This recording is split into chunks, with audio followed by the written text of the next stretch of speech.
Hello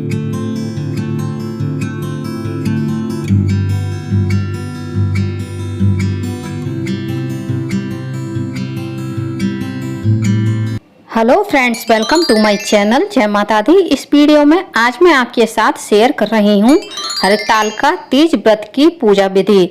Hartalika Teej व्रत की पूजा सामग्री का वीडियो मैं पहले ही अपने चैनल पर अपलोड कर चुकी हूँ। लिंक आपको इसी वीडियो के डिस्क्रिप्शन बॉक्स में मिल जाएगी, वहां से आप लोग जा करके जरूर देखिएगा। तो फ्रेंड्स, आइए शुरू करते हैं पूजा विधि को। सबसे पहले हम फर्श पर थोड़ी सी हल्दी डालेंगे, चाहे आप गाय का गोबर ले लीजिए, उससे हम फर्श को लेप लेंगे और उस पर एक चौक बना लेंगे। उसके बाद हम आटे से या फिर आप किसी भी रंगोली के रंग से भी यह चौक बना सकते हैं।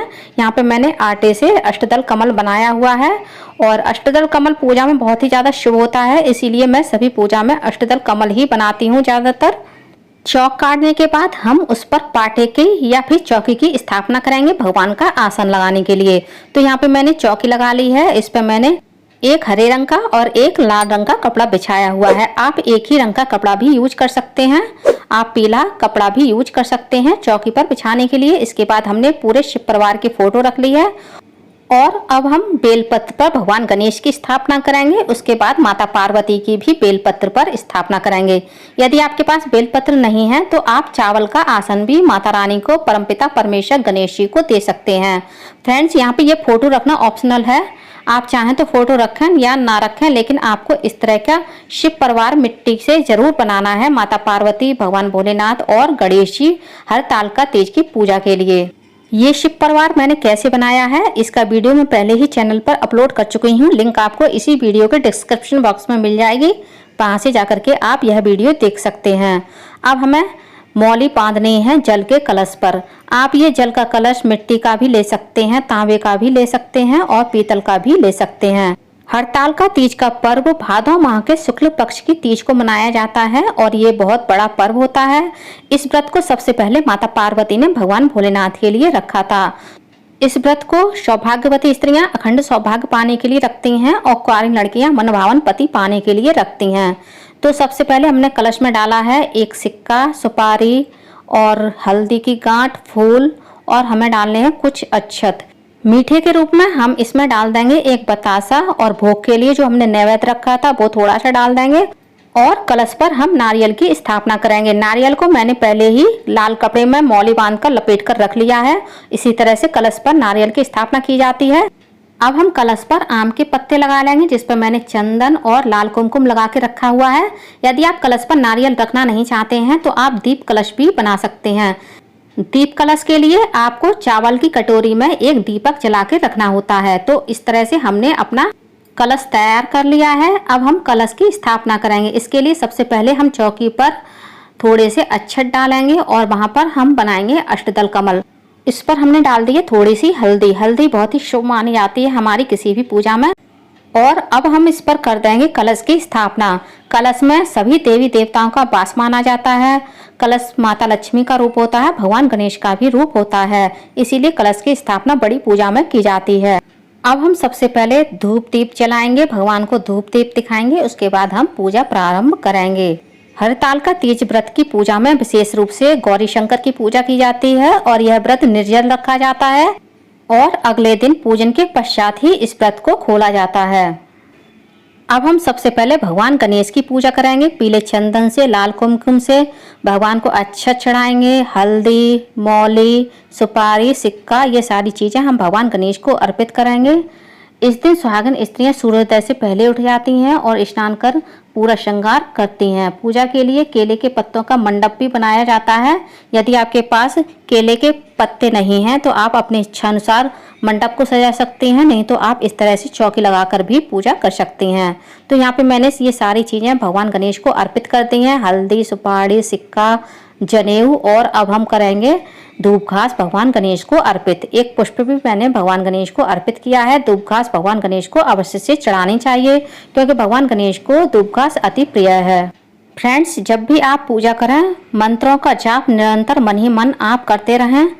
अब हम कलश पर लाल कुमकुम से एक स्वास्तिक बना देंगे। स्वास्तिक किसी भी पूजा में बहुत ही ज्यादा शुभ माना जाता है, इसीलिए सभी पूजाओं में स्वास्तिक बनाया जाता है। ओम श्री वरुण कलशाय नमः। ओम श्री वरुण कलशाय नमः। कलश को हम अच्छा चढ़ाएंगे, पुष्प चढ़ाएंगे और मौली का धागा चढ़ाएंगे। नारियल की भी हम पूजा कर देंगे इसी तरह से जिस तरह से हमने कलश की पूजा की है। अब हम एक पुष्पमाला कलश को अर्पित करेंगे, एक पुष्पमाला हम भगवान भोलेनाथ के पूरे परिवार को अर्पित कर देंगे। अब हम दीपक की भी पूजा कर देंगे, लाल कुमकुम से अच्छा चढ़ाएंगे और पुष्प चढ़ाएंगे। इस तरह से हमारे अग्निदेव का पूजन हो जाता है और दीपक ही हमारी पूजा का साक्षी होता है, इसलिए किसी भी पूजा में हमें दीपक का पूजन अवश्य से करना चाहिए। अब हम करेंगे भगवान भोलेनाथ का अभिषेक। सबसे पहले हम चरण स्पर्श करेंगे और उनसे पूजा की अनुमति लेंगे और गंगा जल से हम भगवान का अभिषेक कर देंगे। उसके बाद हम कच्चे दूध से भगवान भोलेनाथ का अभिषेक करेंगे। भगवान भोलेनाथ की पूजा के लिए आप शिव जी की मूर्ति और शिवलिंग दोनों ही बना सकते हैं। तो मैंने भगवान का कच्चे दूध से, गंगा जल से, घी से अभिषेक कर दिया है। अब हम शहद से और गंगा जल से फिर से अभिषेक करेंगे। फ्रेंड्स, आप चाहें तो ये सारी चीज़ों का पंचामृत एक साथ बनाकर भी भगवान का अभिषेक कर सकते हैं, यदि आप अलग अलग अभिषेक करना नहीं चाहते हैं। हरतालिका तीज के व्रत में तीनों पहर की भगवान भोलेनाथ माता पार्वती की पूजा की जाती है। भगवान भोलेनाथ माता पार्वती के विवाह की कथा सुनी जाती है। यहाँ पे मैंने भगवान भोलेनाथ का पीले चंदन से तिलक कर दिया है। भगवान को हम अच्छा चढ़ाएंगे, काले तिल चढ़ाएंगे अवश्य रूप से। उसके बाद भांग चढ़ाएंगे, बेलपत्र चढ़ाएंगे और आक के पत्ते चढ़ाएंगे। आक के फूल, अपराजिता के फूल, धतूरा, भांग, समी पत्र, भस्म, आपको जो भी चीजें भगवान भोलेनाथ के अभिषेक के लिए मिल जाती हैं वो आप शिव जी को अवश्य रूप से चढ़ाइएगा। यदि फ्रेंड्स आपको किसी कारणवश से इसमें से कोई वस्तु आपको भगवान की पूजा के लिए नहीं मिल पाती है तो आपको दुखी होने की जरूरत नहीं है। उन चीज़ों के बिना भी हम भगवान की पूजा कर सकते हैं। उनका अभिषेक केवल आप शुद्ध जल से भी कर देंगे तो भगवान प्रसन्न हो जाएंगे। इसके बाद हम माता पार्वती की लाल कुमकुम से मांग भरेंगे, उनको तिलक करेंगे, अच्छा चढ़ाएंगे और पुष्प चढ़ाएंगे और बेलपत्र भी हम माता पार्वती को चढ़ाएंगे। माता पार्वती ने हजारों वर्षों तक भगवान भोलेनाथ को पाने के लिए केवल फूल पत्ते खाकर ही जीवन यापन किया था।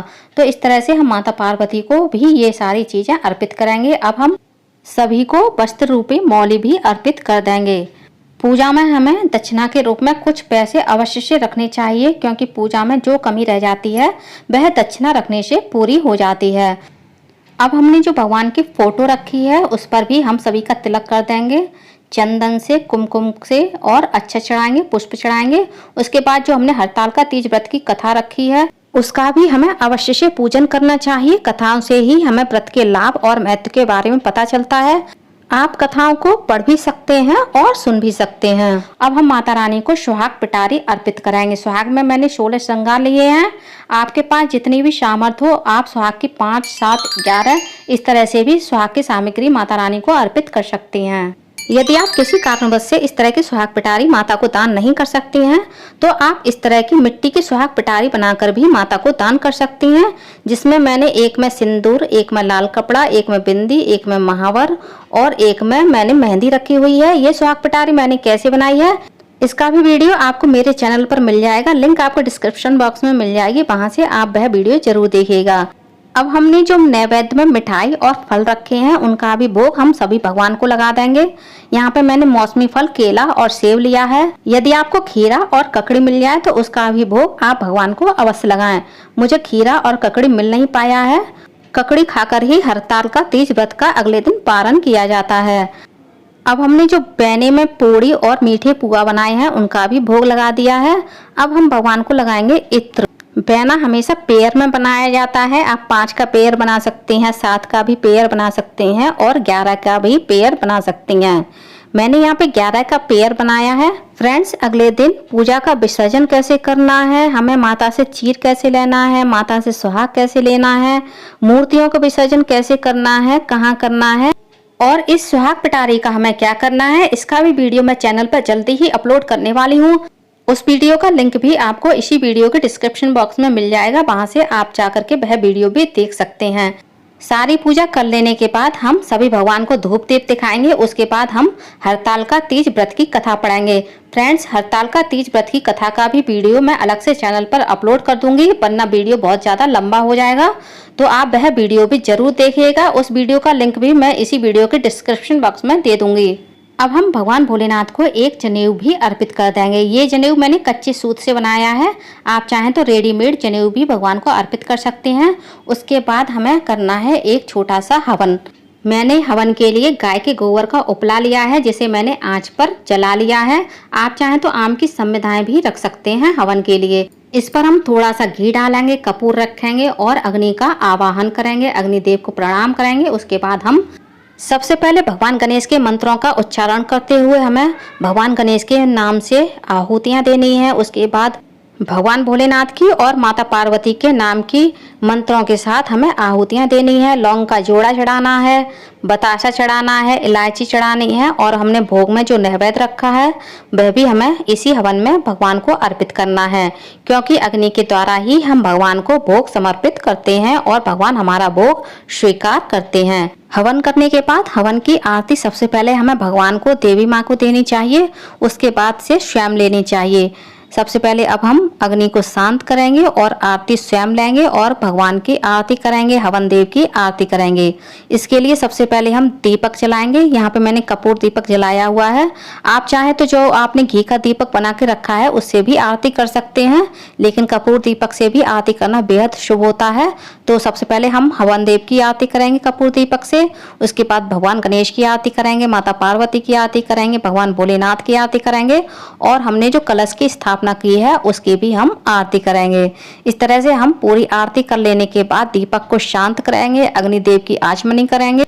अब हम भगवान को सबसे पहले आरती देंगे, उसके बाद आरती हम स्वयं लेंगे, पूरे परिवार को आरती देंगे और भगवान से अपने कल्याण की प्रार्थना करेंगे और चरण स्पर्श करके हम भगवान से आशीर्वाद लेंगे।